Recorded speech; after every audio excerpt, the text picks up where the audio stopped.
Coach, the Bengals are coming off a 38-28 win over Southern Utah University. First of all, just will you please start us off with your thoughts coming out of the locker room? Yeah, I'm so proud of our guys. I'm proud every week, but to handle some of the adversity that's happened in the locker room over the last 10 days with games, personnel issues, it was fantastic to see those guys come out and play. And we knew Southern Utah's a darn good football team. I mean, to beat an FBS team on the road 2 weeks ago and played lights out against Davis, had an opportunity to win that football game last week. We know that. I mean, that's a big physical football team. And honestly, hats off to our defense for continuing to come. Obviously, that Lamson cat can run the rock, and I thought they did a good job rallying to him. He got some, but I thought we did a good job keeping a lid on it.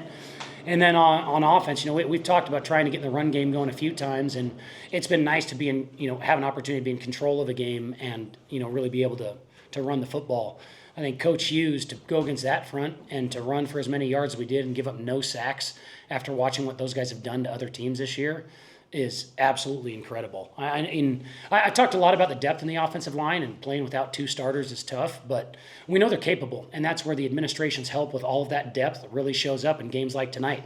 You lose guys that are starters and valuable, and you can't replace them, but to have depth that's talented and ready to go in, chomping at the bit for their opportunity was really good to see. And special teams, we had them dialed up, almost got the onside. But as you talk about all three phases, about having some really bright spots, taking a few punches, and then responding, that's what makes you the most proud, because it's easy to be good when you just go in and steamroll somebody. But to have an opportunity to play a really talented opponent like Southern Utah that's physical, well-coached, and has had some success this year, I'm really proud of the team.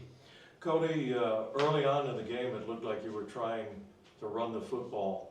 Was that part of the game plan from the get-go, or after getting a few early successes, you just said, hey, let's just keep doing this? No, we kind of knew their defensive ends are really good. And I know I hyped them up before, but part of the reason we didn't throw as much is because we spent a lot more time keeping guys in protection, because we knew if we could keep our quarterbacks clean, that we were going to have an opportunity to do some things. And schematically, their ends play so wide that it makes it very hard to pass protect them, but it also creates some lanes in the running game. And we know we have some talented guys. Their safeties get really involved in tackling, but that's where if we can create one-on-ones 5-6 yards downfield, you saw some guys like Dason and Ko continue to break tackles and do a good job. And when you're in control of the game, when you have a lead, you want to be more balanced. That's just the reality of it. I love being the throwing Idahoans. I think it's a great identity. But if you want to be a better football team, you have to be able to control games. And, we had a couple 3-and-outs that stalled us there, at the start of the first half, or at the start of the second half, and, one in the fourth quarter. But, those are going to happen against good teams. And for our guys to respond, stick with it, I thought the O-line played tough, played with a lot of pride, and it was nice to see the backs get some opportunity in the limelight. So Dason Brooks, the 80-yard touchdown run, I thought was really critical. I mean, they just marched down the field and scored on you, and he comes back with that huge run. Tell us about how he became a running back from a linebacker and what he brings to that position. Yeah, Dason Brooks is a physical specimen. You guys look at him, and I mean, his physical stature is impressive. He's a big guy, and he's got the fastest 10-yard on our team. I mean, we'll race everybody on the team, and he'll get up and go with the best of them. Running back is in his family. His brother's a super talented running back, and he played linebacker for us. And just looking at the depth that we had at linebacker, Dason ran into an issue where he wasn't able to practice as much at linebacker because of his class schedule. Because we always support people chasing their whether he wants to be an engineer, the guy's going to be an engineer, which is awesome. But it limited his practice time, and he was such a good athlete. He was playing a lot on special teams. We tried to figure out, gosh, can we come up with a package where we can just hand this guy the ball and let him be an athlete? He was a running back in high school. The very first conversation I ever had with him was he asked if he could potentially play some running back. And just the way it played out, losing the seniors that we did last year, he did a lot of awesome things in spring. He's still very green from a total package of, whether it's pass protection checks, the run checks, but you give that guy the football, he is tough to bring down, and he is explosive. So it was good to see the offensive line create some lanes for him today, and you got to see an opportunity to see a guy, what he can do in open field. Cody, this is one of the unsung parts of a game. Southern Utah had 4 personal foul penalties today. You guys did not respond as far as getting another penalty call to wipe things out. Yeah. Was that something that you just kind of talked about either before the game or on the sidelines? Look, you guys got to keep your head. Yeah, I talk every single week about being the best versions of ourselves, and included with that is always being mature young men that are going to make the Bengals proud whether we win or lose. And that means we're going to act accordingly. We have to be mature, and we have to understand that different teams have different cultures, different personalities. These guys are extremely physical. Now, I don't know the nature of all the personal fouls, but they're going to play whistle to whistle. And I think you live by that sword, they're going to create some problems for other people because they are physical and they smoke guys. If you look at what they did the last couple of weeks to UTEP and Davis, they put guys out of the game. They made it really hard on those quarterbacks because they kept hitting them. So that's why, for me, it was such an emphasis to try and protect those guys. And on defense, we knew they're going to steamroll guys. They're going to try and, test you physically and mentally on special teams and on offense. And the way that they play through the whistle is, it's one brand of football that can win you a lot of football games, but it also is going to put you on the edge a little bit. And, we can't count on guys calling those because a lot of that stuff happens in every football game. But I expect our guys to always respond with respect and composure.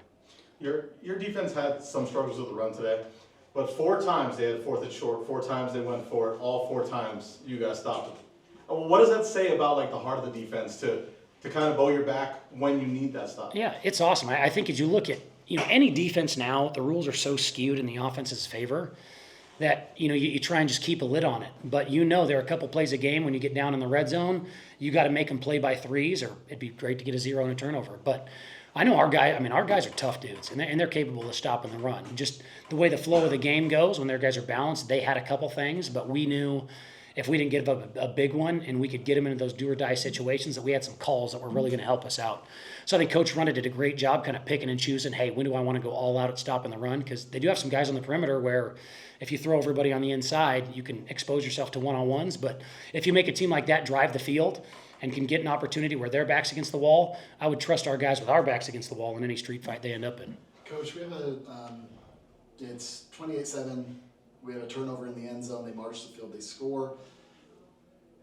The guys didn't flinch, though. They held strong. They took back over control of the game, went back and rescored. First of all, just talk about how the guys played after that turnover, which really was a changer. Yeah, that turnover was scary for me, obviously, because I made that play call, and it's a play that Hunter hits a lot. He's very capable with that, but it's funny. I had a run play on and then kind of checked out of it, and we had the look that we wanted. We just missed the throw. But there are better calls that I can make in that situation. And but I talked to our entire team all the time this week of just, guys, the beauty of life is the highs and the lows and the person that you become along the journey. If you just want to show up and expect it to come up roses every day, you're not going to be a very dynamic person. That's not a fun life that you want to write home about. And football, you're going to be sore on Sunday, whether you win or lose. So you might as well bring it. And for our guys to understand that the positives are going to happen because we're a good football team. We deserve to win this game. But they're not going to lay down and take it. We're going to take some punches as well. And that was an opportunity for our guys to respond. Dason made a huge play, and really appreciate the offensive line putting us in a position to have an opportunity to respond there. I feel bad that I put the defense in that situation. And credit to Southern Utah for making a play and then having their best drive of the game right after that. That definitely made it scary there for a second. Cody, coming off the North Dakota game, and the fact that you got Montana State next week, which is one of the best teams in the FCS, mentally, what does this do for your team, the way they played today going into conference play? Yeah, we needed this one. I don't say it to the guys because every game's the same, but you kind of know in the back of your mind just the amount of adversity that we've kind of had thrown at us in this stretch here, knowing what Southern Utah was capable of doing, that we had to find a way to get, you're saying hey, one of these 3, because starting off with Montana State in conference play, we have so much respect for them, and we know that's going to be a physical match. And to go from, 4 games in a 5-week stretch of teams that just want to stand there and punch you in the mouth, you need your guys to bow up for a little bit and have an opportunity to make a stand. And I'm so proud of the way that they responded in a mature way. I thought they were great teammates, which is their number one job in our program, to be a great teammate. They supported each other. You saw guys go down today. We had backup step in and continue to do a good job. So, again, credit to the depth of the football team, which wouldn't be possible without our administrative support. But we have a lot of talented guys, and it was fun to see them show up, have fun, and just step in and do what's expected of them. So going into conference play, what are the 1 or 2 things that you think these 4 games have highlighted for you that you're going to have to do better or differently or improve in going into conference? Yeah, we gotta figure out the training recovery component, because we've lost quite a few dudes. So we got to make sure that we figure that out, whether it's, foot, shoulder, knee. We've just kind of had a rash of those, and some of them longer than others. But, we got to look at our training. For me, I'm a guy that likes to get after it on Tuesday and Wednesday. We have a lot of guys that played a lot of football on our team. But, I don't know if this week is the week to take the foot off the gas pedal, because you got Montana State, and that's going to be the toughest game we have to this point. But, I think stopping the run's always going to be an emphasis. But, I said you want to pick and choose your spots, because we don't want to give up explosive plays. And then on offense, I think we got to continue to get some continuity with those guys. It was great to see. This was the first game we've had where the same offensive line started and finished the game. And we had some guys that were playing through injuries, guys playing in the first spot for the first time. So if we can develop continuity with our offensive line and pass protection and run game, continue to stop the run and limit explosive on defense, we're going to be in good shape. And the turnover piece, he mentioned our turnover in the red zone, which is 100%. That's on me. All right, but to see our defense force turnover on those fourth downs, man, if you can steal possessions in football, you're always going to give yourself a shot. So that'll always be an area of emphasis for us. With Freddie's status, I noticed he was out for much of the game, although you brought him in, threw a touchdown pass to him at the end. What was his So status? Freddie took a shot in the back, and Freddie's played about 15 years of college football to match his jersey number. But, we have a lot of veteran guys on this team, and Freddie's tough, and he could have gone in earlier, but you get to a point where you need a really crucial moment. I said it to our team earlier this week that Freddie might be the most competitively excellent guy I've ever been around. Meaning, when you need Freddie's best, he's going to give it to you. And you watch him run around on Monday and Tuesday, and he's not going to surprise anybody. But you watch that guy compete, you watch that guy handle adversity, he makes you proud. I'm lucky that I got an opportunity to coach him. Everybody in orange and black should be fired up that he's playing for him. And he knew that drive, we needed to have it. I needed to put a lid on it. And he said, hey, coach, I want to go. So we trust him, and he delivered. It was great. Why were you throwing the ball with 2 minutes left? So the sluggo, we had him dialed, and we wanted to score the touchdown there.